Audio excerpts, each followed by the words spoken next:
The English teenage princess Joan was about to become Queen of Castile and marry one of Europe's most controversial kings, but her plans were destroyed by one of Europe's most horrible occurrences that crushed the continent, horrified and traumatized its population, and profoundly changed its development. Welcome to History Tower. Joan of England grew up in the luxury of the royal household. She was born either on the 19th of December 1333 or on the 28th of January 1334 in the Tower of London as the daughter of King Edward III, King of England and Lord of Ireland, and his wife Queen Philippa of Hainault. King Edward III's perhaps most famous achievement is the rebellion against and subsequent deposition of his own father, King Edward II. Princess Joan was a member of the legendary House of Plantagenet that originated in the county of Anjou in France and ruled England for hundreds of years. I've also talked about the Plantagenet family in my previous video, how a drunken prince drowned, as the decisions of this prince indirectly caused the subsequent formation of the House Plantagenet that he was related to. Over 200 years after his unnecessary death, Joan of England was born into the royal Plantagenet dynasty.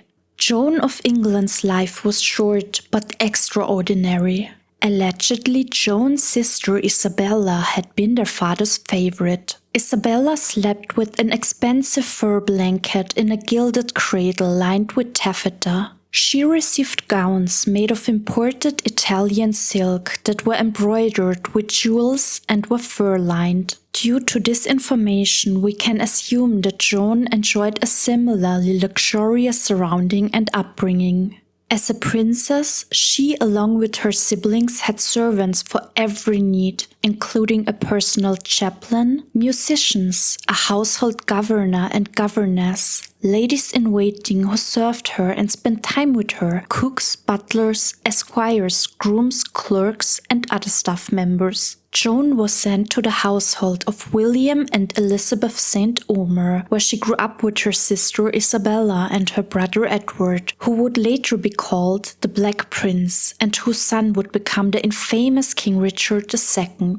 His tyrannical reign certainly deserves its own video, but back to his aunt, the teenage Princess Joan. In 1338, when she was around 5 years old, Joan accompanied her father, the king, on a journey to the river city Koblenz in Germany, where they became the special guests of the Holy Roman Emperor Louis IV. They attended the Imperial Diet, or Reichstag, of the Holy Roman Empire in the Church of St. Castor. Joan was possibly betrothed to one of the sons of the Holy Roman Emperor Louis that were also her cousins, because the Holy Roman Empress Margaret was Joan's aunt. Nevertheless, Joan's father, King Edward III, withdrew her in 1340. 5 years later, Joan was betrothed to Peter or Pedro of Castile. At that time, Pedro was still a prince and a future king, who would earn the contrary nicknames Pedro the Just and Pedro the Cruel, depending on who you ask. Prince Pedro has been described by the Chancellor and chronicler Pedro López de Ayala as having a pale complexion, blue eyes, and very light blonde hair. His height was 6 feet or 1.83 meters. He was muscular, lisped a little, and read a lot. After their betrothal in 1340, Joan boarded the ship with her royal household in the summer of 1348 to travel to Spain and marry Prince Pedro. Prince Pedro had also sent his favorite minstrel Gracias de Gevil to Joan to play Castilian songs to her during her travel. Joan must have known that she would rise from an English princess to the future Queen of Castile and spend the rest of her life in Spain. However, her ships would stop at the beautiful French city Bordeaux first to visit one of her family's castles.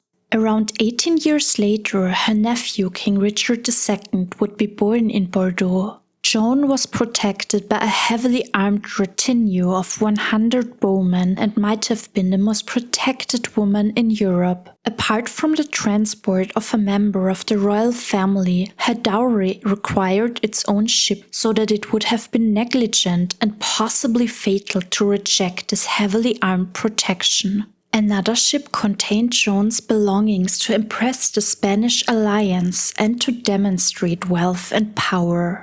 Princess Joan's wedding dress had been made of around 164 yards or 150 meters of rachmatis, which is a thick silk fabric woven with strands of gold, a very rare and valuable fabric. For everyone who remembers some important details of European history, the year of Joan's ship travel to Spain in 1348 has already indicated to you which fatality lay ahead. As her ships reached the French city Bordeaux, nowadays still known for its wine and its enchanting medieval-looking city, they were warned by the mayor to stay on their ships and to leave the city, as there was a painful, ugly and deadly disease spreading all over the region. The plague had arrived in Europe. The bacteria called Yersinia pestis would cause extremely painful and quick deaths and is estimated to have killed 30 to 60% of the European population, or 75 to 200 million people.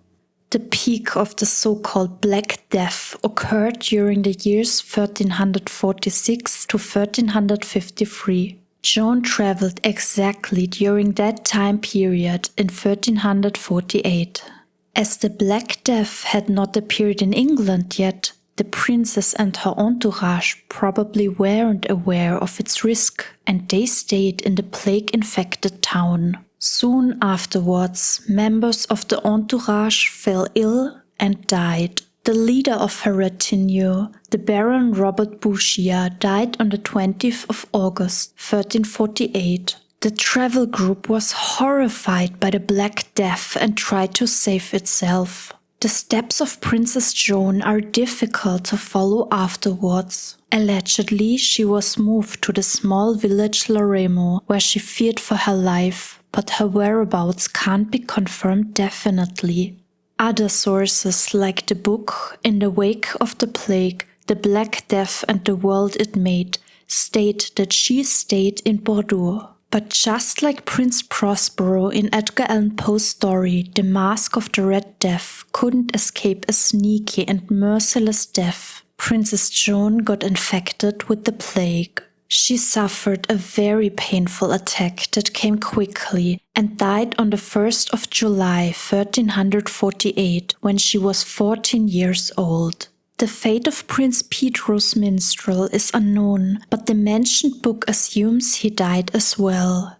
The surviving lawyer and diplomat Andrew Alford returned to England to report the terrible news to the king on the 1st of October.